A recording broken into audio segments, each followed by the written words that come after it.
Okay, so we're ready for Tuesday of 8th grade, week 1, DGP. So I go to my Tuesday help pages, and I know the first thing I'm looking for is the simple subject. It's the who or what does the verb.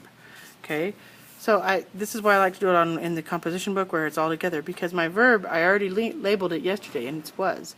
So who or what was a very silent man? He. That is the subject of this sentence. So then I go down to simple predicate or verb. I need to know if it's a transitive verb or an intransitive. This one takes a direct object, which means it can be done to something. Verb is done to something. We love what? English. And verb intransitive does not. English is fun. English is, see how you can't is something? Okay. All linking verbs are intransitive. This was a linking verb. So I know this is a verb intransitive because it has to be. Okay, so then I move on. I'm looking for prepositional phrases. Begins with the preposition and ends with the noun or the pronoun, the OP that it goes with. Did I have a preposition? Yes. So this must begin a prepositional phrase. By what custom? That ends the prepositional phrase. This is the OP. Okay. Now it can act as an adjective or an adverb. So once I put the parentheses, I think of this as if it's one thing.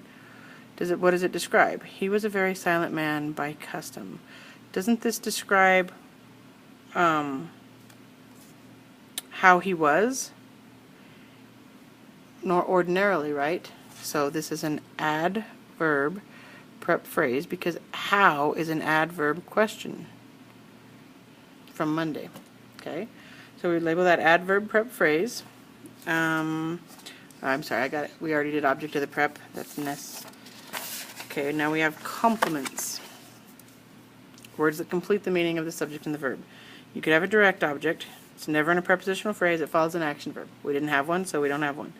Indirect object is always between the verb and the direct object. Well, since we didn't have an action verb, we couldn't have a direct object, so we can't have an indirect object. A predicate nominative is a noun or a pronoun that follows a linking verb and renames the subject. To find it, we did have a linking verb, so to find it, you say subject, linking verb, what or who. He was what? A very silent man. That is a noun, so that is a predicate nominative. Okay. Sorry, those were both supposed to look like lowercase. I may have messed them up a little, but that's how they should be labeled, because that's how they're labeled here. A predicate adjective you find the same way, only it would be an adjective instead of a noun. And I didn't have another question to that. So then I'm going down to, since I'm in 8th grade, positives, I don't have any. Positive phrases, no. Noun of direct address, no. Infinitive phrase, this is 8th grade, I do have to check these now. I didn't have any infinitives. Gerunds, I didn't have any. Participles, I didn't have any yet. So now I need to underline the complete subject once. So it's the simple subject plus everything that describes it. He. There were no adjectives describing he, so that is my entire simple subject. Complete predicate, we underline it twice, the verb plus all its modifiers. He was what? A very silent man. By custom is kind of how or to what extent. So everything else gets underlined twice, which is usually the case. Not always, but usually. And we're finished with Tuesday.